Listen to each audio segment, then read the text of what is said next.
আজকের থাম্বনেল দেখে তোমরা নিশ্চয়ই বুঝতে পেরেছো আজকে আমরা কোন বিষয়ের উপর আলোচনা করতে চলেছি। এর আগে তোমাদের আমি গল্প কবিতার সংক্ষিপ্ত প্রশ্ন উত্তরের ভিডিও অলরেডি পোস্ট করেছি। তোমরা যদি সেই সমস্ত ভিডিওগুলি এখনও না দেখে থাকো, ডেসক্রিপশন বক্সে তার লিঙ্ক আছে, অবশ্যই দেখতে অনুরোধ করব এবং প্রশ্নগুলিকে খাতায় তুলে মুখস্থ করতে বলবো।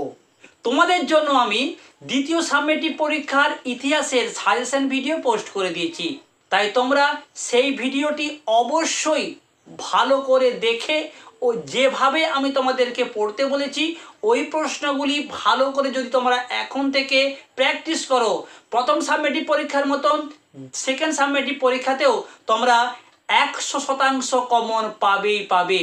এই প্রতিশ্রুতি তোমাদের দিতেই পারি। তোমাদেরকে বলবো ওই প্রশ্নগুলি শুধুমাত্র দ্বিতীয় সাবমেটিভ পরীক্ষার জন্যই কিন্তু নয়, দ্বিতীয় সাবমেটিভ পরীক্ষার পাশাপাশি টেস্ট এবং তোমরা যে 2024 সালে মাধ্যমিক পরীক্ষার্থী তার জন্য ভীষণ গুরুত্বপূর্ণ। তাই তোমরা ওই প্রশ্নগুলিকে খাতায় তুলে এখন থেকে লিখে প্র্যাকটিস করবে। আজকের ভিডিওতে একটা লাইক করতে অনুরোধ করব, আর চ্যানেলে নতুন হয়ে থাকলে চ্যানেলটাকে সাবস্ক্রাইব করে পাশের বেল আইকন প্রেস করে নোটিফিকেশন অল করে রেখো।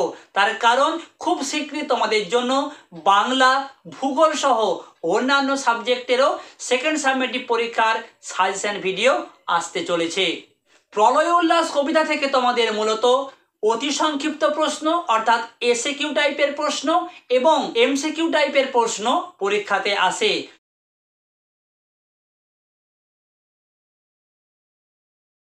তোমাদের জন্য অতি সংক্ষিপ্ত প্রশ্নগুলি এবার দেখে নাও। প্রশ্ন, প্রলয়োল্লাস কবিতাটি কার লেখা? কাব্যগ্রন্থের নাম কি? উত্তর, প্রলয়োল্লাস কবিতাটি কাজী নজরুল ইসলামের লেখা অগ্নিবীণা কাব্যগ্রন্থ থেকে নেওয়া হয়েছে।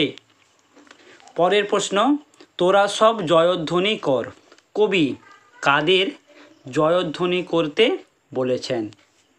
উত্তর, পরাধীন ভারতের মুক্তিকামী ও স্বাধীনতা প্রত্যাশী জনগণকে কবি জয়ধ্বনি করতে বলেছেন। পরের প্রশ্ন, কবি জয়ধ্বনি করার কথা কেন বলেছেন?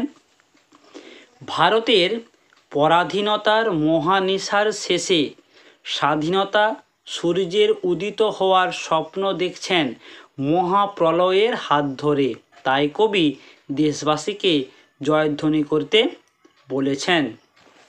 পরের প্রশ্ন, সিন্ধু পারের সিংহদ্বার বলতে কি বোঝানো হয়েছে?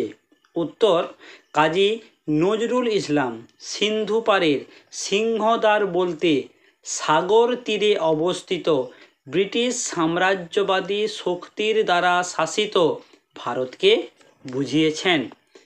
পরের প্রশ্ন, এই তোরে তার আসার সময়, কার আসার সময়? সময়টি কিভাবে বোঝা যাচ্ছে? উত্তর, রথের ঘর ঘর আওয়াজের মধ্য দিয়েই মহাকালের আসার সময়টি বোঝা যাচ্ছে। পরের প্রশ্ন, আসছে এবার অনাগত, কি বেশে অনাগত আসছে? উত্তর, অনাগত প্রলয় নেশায় নিত্য পাগল রূপে আসছি। পরের প্রশ্নতে, মহানিশার শেষে উষার হাসি এর তাৎপর্য কি? তোমরা উত্তর লিখবে, দীর্ঘ প্রলয়ের শেষে যা কিছু জীর্ণ পুরাতন তার অবসান ঘটে স্বাধীনতার নূতন সূর্য ভারতের আকাশকে আলোকিত করে তুলবে। আলোচ্য অংশটি এই তাৎপর্যই বহন করে। পরের প্রশ্ন, ওই আসে সুন্দর, সুন্দর কিভাবে আসে? তোমরা উত্তর লিখবে, প্রলয়োল্লাস কবিতা অনুসারে সুন্দর কাল ভয়ঙ্করের বেশে আসে। উত্তরটি হবে কাল ভয়ঙ্করের বেশে।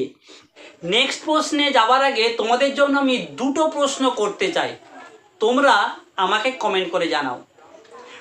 প্রথম প্রশ্ন, প্রলয়োল্লাস কবিতায় কতবার জয়ধ্বনি কথাটি রয়েছে? প্রলয়োল্লাস কবিতায় কতবার জয়ধ্বনি কথাটি রয়েছে? খুব সহজ প্রশ্ন। আর একটা প্রশ্ন করি, এই তোরে তার আসার সময়, কার আসার সময়ের কথা বলা হয়েছে? এই দুটো প্রশ্নের উত্তর তোমরা আমাকে কমেন্ট করে জানাও।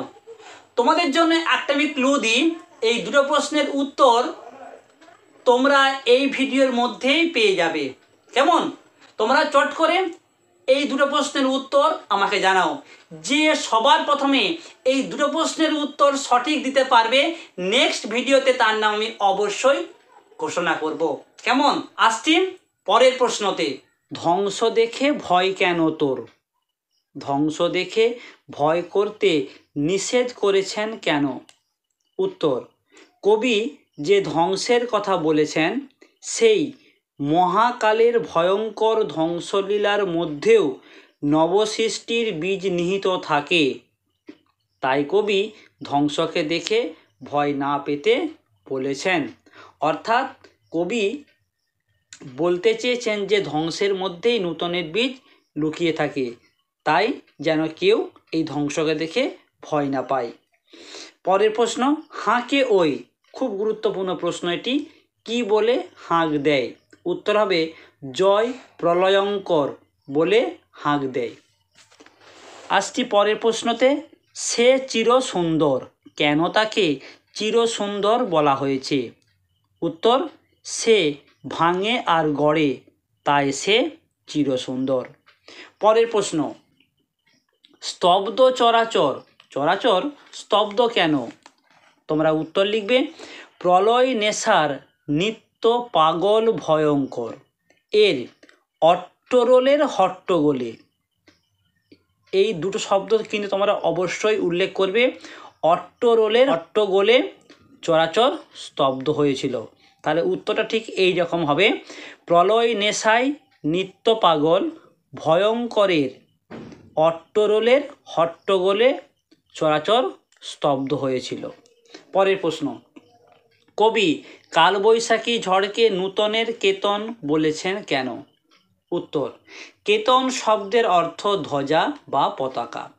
কালবৈশাখী ঝড় সমস্ত ধুলো ময়লা দূর করে জরাজীর্ণ পাতা ঝড়ের দাপটে উড়িয়ে নূতনের আগমনের পথকে প্রশস্ত করে। তাই কবি কালবৈশাখী ঝড়কে নূতনের কেতন বলেছেন। পরের প্রশ্ন, বধূরা প্রদীপ তুলে ধর, বধূরা কার উদ্দেশ্যে প্রদীপ তুলে ধরবে? উত্তর, বধূরা কাল ভয়ঙ্করের বেশে আসা সুন্দরকে বরণ করে নেবার জন্য প্রদীপ তুলে ধরবে। তোমাদের অতি সংক্ষিপ্ত প্রশ্নের অর্থাৎ এসএকিউ টাইপের প্রশ্নের শেষ প্রশ্ন আমি রেখেছি, ধূমকেতু তার চামর ধুলায়, কবিতায় ধূমকেতুকে কি কি বিশেষণে প্রযুক্ত হয়েছে? এই প্রশ্নটা আমরা টেস্ট পরীক্ষার সময় ম্যাক্সিমাম স্কুলেতে দেখতে পাই। তোমরা উত্তর লিখবে ধূমকেতুকে সর্বনাশী ও জ্বালামুখী এই দুই বিশেষণে প্রযুক্ত হয়েছে। এরপর আমরা আলোচনা করব এমসিকিউ টাইপের প্রশ্ন, অর্থাৎ এই প্রলয়োল্লাস কবিতা থেকে এমসিকিউ টাইপের কোন প্রশ্নগুলো গুরুত্বপূর্ণ। কিন্তু তার আগে আমাকে জানাও তোমাদের জন্য যে সমাজ থেকে আমি অতি সংক্ষিপ্ত প্রশ্ন উত্তরের ভিডিও পোস্ট করেছি, তোমরা কি সেই ভিডিওটা দেখে নিয়েছো? সেই প্রশ্নগুলো কি তোমরা খাতায় তুলে নিয়েছো? কমেন্ট করে জানাও। যদি না তুলো তাদেরকে বলবো ডেসক্রিপশন বক্সে তার লিঙ্ক আছে, অবশ্যই দেখে তোমরা প্রশ্নগুলো তুলে নাও। তোরা সব জয়ধ্বনি কর, জয়ধ্বনি কথাটি কবিতায় আছে। এই প্রশ্নটা ভীষণ ভীষণ গুরুত্বপূর্ণ, উত্তরটি তোমরা জেনে নাও। সঠিক উত্তর হবে 19 বার। পরের প্রশ্ন, আসবে উষা অরুণ হেসে, কখন আসবে? উত্তর, মহানিশার শেষে। ভেঙে আবার গড়তে জানে, চির সুন্দর। দেবতা বাঁধা, দেবতা বাঁধা আছে কিসে? তোমরা উত্তর লিখবে দেবতা বাঁধা আছে যজ্ঞ জুপে। এই তোরে তার আসার সময়, কার আসার সময়? উত্তর হবে মহাকালের। পরের প্রশ্ন, বজ্রশিখার মশাল জেলে আসছে, কে আসছে? উত্তর হবে ভয়ঙ্কর। বিশ্বপাতার বক্ষ কোলে কি দোলে? উত্তর হবে কৃপান দোলে, কৃপান দোলে। মাভৈ মাভৈ শব্দের অর্থ? উত্তর হবে ভয় পেও না, ভয় পেও না, বা ভয় করো না, ভয় করো না। এই প্রশ্নটাও ম্যাক্সিমাম সময় আমরা প্রশ্নতে পাই এবং 3 ও 5 মার্কের জন্য এই প্রশ্নটা বেশ গুরুত্বপূর্ণ। মাভৈ মাভৈ। বধূরা প্রদীপ তুলে ধর, কারণ? অর্থাৎ এই প্রশ্নটা আসতে পারে যে বধূরা প্রদীপ তুলে ধরবে কেন? উত্তর তোমরা বলবে ধ্বংস ও সৃষ্টির দেবতাকে বরণ করে নিতে। পরের প্রশ্ন, প্রলয়োল্লাস শব্দের অর্থ? উত্তর হবে ধ্বংসের আনন্দ। পরের প্রশ্ন, প্রলয়োল্লাস কবিতায় রথ ঘর ঘর বলতে বোঝানো হয়েছে কি? তোমরা উত্তর বলবে প্রলয়োল্লাস কবিতায় রথ ঘর ঘর বলতে বোঝানো হয়েছে রথের চাকায় ঘর্ষণের শব্দ। পরের প্রশ্ন, অন্ধকারার বদ্ধকূপে দেবতা বাঁধা যজ্ঞজূপে। এক্ষেত্রে কবি দেবতা বলতে কি বুঝিয়েছেন বা কাদের কথা বলেছেন? দেবতা বলতে এখানে কবি কাদের কথা বলেছেন? তোমরা উত্তর বলবে ভারতীয় বিপ্লবীকে। পরের প্রশ্ন, দিগম্বরের জটায় কে হাসে? ভীষণ গুরুত্বপূর্ণ প্রশ্ন এটি। উত্তর হবে শিশু চাঁদের কর। পরের প্রশ্ন, কপল শব্দের অর্থ? এটা এমসিকিউ টাইপের প্রশ্ন। কোনো ক্ষেত্রে অপশানে আমরা পাবো গণ্ডদেশ, আবার কোনো যদি অপশান থাকে গাল তাহলে হবে গাল। অর্থাৎ কপল শব্দের অর্থ গণ্ডদেশ কিংবা গাল, যে কোনো একটা বললেই সঠিক হবে। পরের প্রশ্ন, দ্বাদশ রবি নয়ন কটা বহির্জ্বালা। দ্বাদশ রবি হলো 12টি সূর্য। এখানে দ্বাদশ রবি বলতে 12টি সূর্যের কথা বলা হয়েছে। পরের প্রশ্ন, জগৎ জুড়ে ড্যাশ এবার ঘনিয়ে আসে। এই শূন্যস্থানে কি বসবে? উত্তর হবে জগৎ জুড়ে প্রলয় এবার ঘনিয়ে আসে, অর্থাৎ শূন্যস্থানে বসবে প্রলয়।